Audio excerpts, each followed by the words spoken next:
Well, good morning, everyone. Welcome back to Poorboys Little Homestead. Thanks for dropping in. If this is your first time here, feel free to drop by anytime. Guys, I like to do a lot of videos on how-tos, teaching people how they can do things to save them some money and time.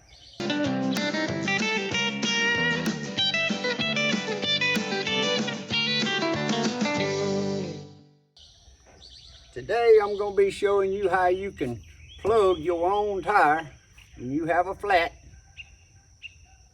to save you some money, work, and time. In a situation like this one, I ain't even got to get the jack out and jack it up. If I had to jack this up, take the tire off, go to town, get it fixed, come back, decide the price of the tire, it's done costed me about 2 hours. Yesterday afternoon when I pulled up, I got out of my truck and I could hear air coming out. I got out of my truck, walked around here, the tire was going flat, and you can see the culprit right there. A rusty screw stuck in my tire. So I got up this morning and we finna air up and show y'all how you can plug your own tire. Now guys, if you got a flat and you got a way to air it up, a little air compressor like I have, you can air your tire up, and if you can't hear it or see right away where the air is coming from, mix you up just some dishwashing soap.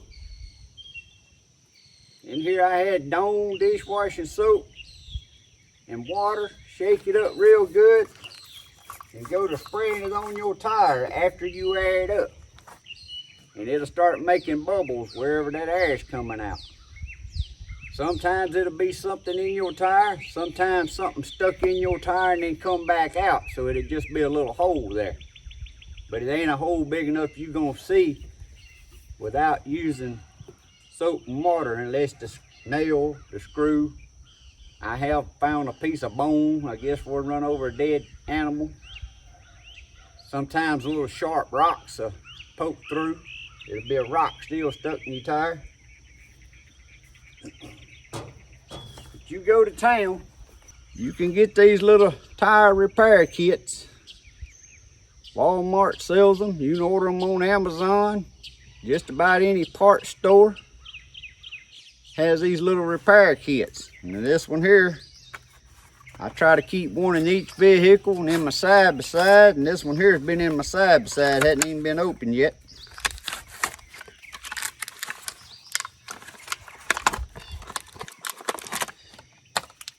But the little kit comes with and guys, when you buy one with the T-handle. Some of them has a straight handle like a screwdriver. Them's hard to get into your tires. These here with the T-handles you can get a hold of so you can push. Now these tires on this trailer, these are what I call cheap trailer tires. They ain't but like 4-ply tires or something other, but if you've got a tire that's a 6-ply, 10-ply, it's hard to push these plugs in there, so that's why I suggest getting the ones with the T-handles. They do cost just a little bit more. And also get some that's got these good rope plugs. They got like tar on them. And we'll get one out and show you here in just a little bit. They're real tar coated. And if you look, some of your cheaper kits, they have these little rope plugs, but they'll be little old bitty, not very big around at all. Try to get some with some good size rope plugs. Or if you buy a kit, you can go to the parts store and you can get rope plugs. Without having to buy the kit, you can buy extra rope plugs.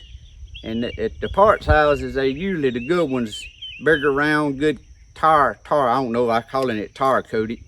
It's got some kind of sticky glue on it that when it goes in that hole, it'll help seal that off. And what you want to do, this is called your reamer, the one with the point on it and kind of some rough edges on it. This one here with the little slit in the end, you put that plug right through that little slit. Sometimes it's easier. Sometimes it's easier to get a pair of pliers and grab a hold of it and pull it on in there.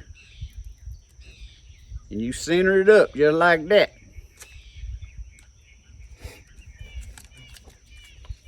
Next, we're gonna air our tire up since I already know where my hole's at. But if you didn't know where your hole was, like I said, use your soap and water after you air your tire up. Even if you have to pull your vehicle up just a little bit at a time so you can roll your tire and keep soaking it till it finds it. It'll start bubbling up. Get your tire position after you find the culprit. Get your tire position to where you can get in there real good. This one here just happened to stop in the right spot because I can get in here right here and push this plug in after I ring the hole. This little thin tire here, like I said, it ain't but like a 4-ply or something else, so I ain't gonna have to do much reaming on the hole. You can push the plug in them pretty easy. Sometimes it's hard to find a slow leak. You just have to be patient. If you ain't got no spray bottle, you can just mix soapy water up in a cup and just take a rag and pour it on there and take that rag and get your tire good and soapy. Take your rag and just rub over it. If you ain't got an old spray bottle you can mix up. But I have plugged a many a tire in my life, and these plugs do good. Some places you take your tire, that's all they're gonna do anyway, is just stick a plug in it. Some places will take it off and put a patch on the inside, and some of them will only do that if you request it. But I've used these plugs, like I said, for years, because I'd rather plug my own tire than I had to take this off or either take the time to drive to town. I can have this tire plugged and done before I can get to the end of my road going to town. So right now we're gonna air your tire up. Like I said, you wanna air your tire up. You don't never plug the tire when it's flat, because then when you air it up, your hole's gonna expand. You want your tire to be aired up to proper inflation, whatever pounds you running in that tire. Then plug it. That way, if it starts seeping down any, that hole will close around that plug and seal off. That's where a lot of guys mess up and say plugs ain't no good. They don't actually know how to use them. You gotta have your tire aired up first. So what I do, I like to air mine up just a few pounds above what I know I'm running in it. That way, by the time I plug it, y'all can hear that air coming out fast. It's about to blow the screw back out. The screw looked like it done went in there and come back out.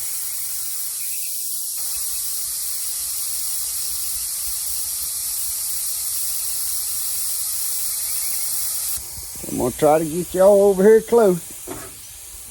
The first thing I do, you can tell my tire leaking down fast. Pull the screw out or whatever's in your tire and stick that reamer in the hole. Now I'm gonna have to air my tire back up because it doesn't leak down too fast.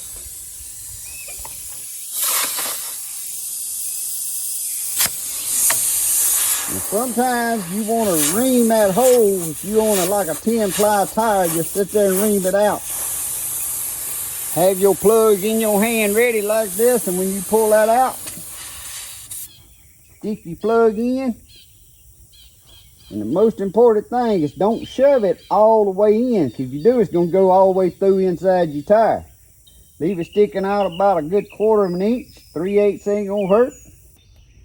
I always put my hand down there and pull out. And there's your plug. Guys, I know I said earlier to have your tire aired all the way up to the pounds you want, and then don't add no air after you plug it. Apparently that screw, either something else was in there with this screw and it doesn't come out, or this screw watered a bigger hole. Maybe this screw was on a board or something and it watered a bigger hole. So what I did, I had to put 2 of these plugs through this plugger tool, one on top of each other. And a lot of times you have to do that on a thin wall tire. Like I said, this is one of these cheap thin wall tires that they put on these trailers to sell them instead of a good trailer tire. But now I'm gonna have to air it up some more. And we'll spray soap on it and see if that stops the leak. Now guys, if you don't really trust these plugs, you can still, instead of having to jack your vehicle up and take your tire off, if you got a way to air it up, you can air your tire up and plug it. And even if it's still leaking a little bit, if you ain't that far from a tire shop, you could drive to the tire shop and still save you from having to jack it up and remove the tire.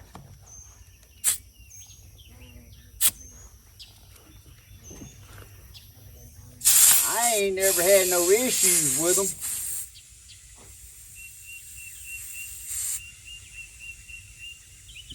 And I can't tell you when the last time I took a tire to the tire shop.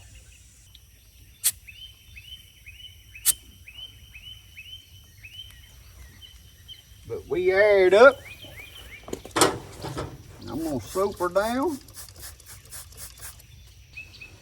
And I don't worry about that plug sticking out, because when you start driving down the road, it'll mash it down in there, and that really helps it seal that much better.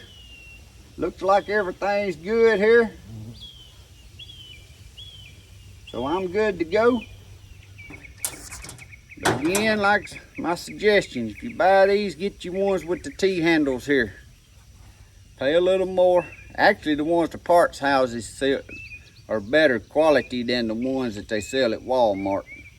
That little kit I just showed you come from Walmart, but it did have some good sized plugs in it, to where some of them have some little old bitty plugs, ain't big as round as that little metal right there.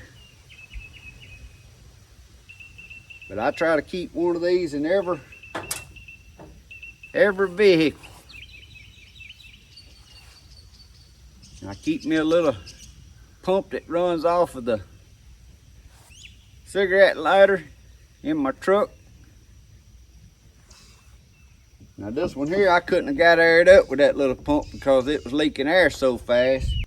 But I could have stuck the reamer in that hole, and I may have could have got it aired up at least enough to get a plug in it to get me on down the road to a tire shop if it happened on the side of the road. But guys, just thought I'd show y'all another little video on how to save yourself some money, save yourself some time. I'm all about trying to teach folks how they can be self-sufficient. So if this is your first time watching, please hit that little subscribe button. Hit the notification bell. You'll get notifications every time I upload videos. And the best way you can help me out is share these videos on your social media. It'll help me grow my YouTube channel. Thanks for watching. God bless. See y'all next time.